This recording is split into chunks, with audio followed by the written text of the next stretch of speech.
সমস্ত ছাত্রছাত্রী ক্যালকাটা ইউনিভার্সিটির আন্ডারে সেমিস্টার 4 পড়ছো বা সেমিস্টার 4 তোমরা এক্সাম দিচ্ছ, তোমরা অনেকে আমাকে কমেন্টস করেছো যে স্যার আমাদের এডুকেশন সাবজেক্টের suggestion, last minute suggestion upload করুন। আমি সাজেশানটি তৈরি করে আপলোড করছি। তোমরা প্রত্যেকটি ছাত্রছাত্রী যাদের এডুকেশন বা শিক্ষাবিজ্ঞান বিষয় আছে, তোমরা এই সাজেশানটি ফলো করবে। প্রত্যেকে কিন্তু তোমরা প্রশ্ন কমন পেয়ে যাবে এবং ভালো নম্বর পেতে পারবে। তোমাদের এডুকেশনে 2 নম্বরের 5টি প্রশ্ন লিখতে হয় 10, আর 5 নম্বরের 5টি প্রশ্ন লিখতে হয় 25, আর 10 নম্বরের 3টি প্রশ্ন লিখতে হয়। এই মোট 65 নম্বর তোমাদের সিলেবাস অনুযায়ী পরীক্ষা হবে। আমি তোমাদের 5 নম্বর এবং 10 নম্বর সাজেশান আপলোড করছি। তোমরা প্রত্যেকে এই সাজেশানটি দেখে তোমরা প্রশ্নের উত্তর করে তোমরা পরীক্ষায় যাবে, দেখবে প্রত্যেকে প্রশ্ন কমন পাবে এবং ভালো লিখতে পারবে। আর যেটি বলার, যে সমস্ত ছাত্রছাত্রী আমার চ্যানেলে নতুন, তোমাদের প্রত্যেকে এই চ্যানেলটি সাবস্ক্রাইব করে রাখো। প্রতিটা মুহূর্তে আমার ভিডিওর ইনফরমেশন বা আমার ভিডিওর তথ্য তোমার কাছে পৌঁছে যাবে, এরকম নতুন নতুন আপডেট পেয়ে যাবে। আর আমার এই ভিডিওটি বন্ধুদের মধ্যে বেশি বেশি করে শেয়ার করে দাও। এডুকেশন বা শিক্ষা বিজ্ঞানের কি কোশ্চেন আমি সাজেশান করেছি আমি বলছি। কোশ্চেনের সাজেশানের সঙ্গে তোমরা ম্যাচ করে নিও বা মিল করে নিও।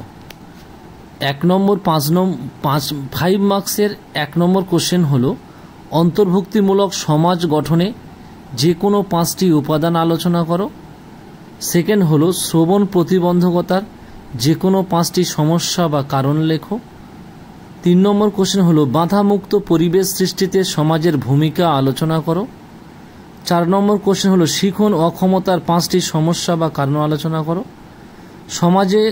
সামাজিক বহির্ভূতকরণের 5টি কারণ লেখো। অন্তর্ভুক্তমূলক সমাজ গঠনে গণমাধ্যমের ভূমিকা আলোচনা করো। অন্তর্ভুক্তিকরণের যে কোনো 5টি বাধা লেখো। অক্ষমতার ধারণা দাও। নেক্সট, ব্যাহত দৃষ্টিসম্পন্ন শিশুদের 5টি সমস্যা বা কারণ লেখো। বহু কৃষ্টিমূলক সমাজের জন্য শিক্ষার ভূমিকা লেখো। শান্তিপূরণ সহ অবস্থানের গঠনে শিক্ষার ভূমিকা লেখো। সামাজিক অন্তর্ভুক্তিতে শিক্ষার ভূমিকা লেখো। এইগুলো হচ্ছে 5 নম্বরের কোশ্চেন। তোমাদের 5খানা প্রশ্ন লিখতে হবে। পরীক্ষায় থাকবে তোমার 8খানা কোশ্চেন। তোমার এর মধ্যে তোমরা প্রত্যেকে কিন্তু প্রশ্ন কমন পেয়ে যাবে। এবারে আমি আসছি 10 মার্কস কোশ্চেন। 1 নম্বর কোশ্চেন হলো অন্তর্ভুক্তি বা সমাজ সর্বসমাবিষ্ট বলতে কী বোঝো? অন্তর্ভুক্তিকরণের বাধাগুলি আলোচনা করো। তোমাদের অন্তর্ভুক্তিকরণ যা সর্বসমাবিষ্ট একই কথা। সেকেন্ড কোশ্চেন অন্তর্ভুক্তিকরণের প্রয়োজনীয়তাগুলি আলোচনা করো। 3 নম্বর কোশ্চেন দৃষ্টি প্রতিবন্ধকতার সংজ্ঞা দাও, এর কারণগুলি আলোচনা করো। 5 নম্বর কোশ্চেন প্রতিবন্ধকতার কারণগুলি আলোচনা করো। 6 নম্বর কোশ্চেন তফসিলি জাতি ও তফসিলি উপজাতি কাকে বলে, এদের সামাজিক অন্তর্ভুক্তিকরণে শিক্ষার ভূমিকা লেখো। 6 নম্বর কোশ্চেন শান্তিপূর্ণ সহ অবস্থান বলতে কী বোঝো, এদের সামাজিক অন্তর্ভুক্তিকরণে শিক্ষার ভূমিকা লেখো। 7 নম্বর কোশ্চেন অন্তর্ভুক্ত সমাজ গঠনে যে কোনো 2টি গণমাধ্যমের ভূমিকা লেখো।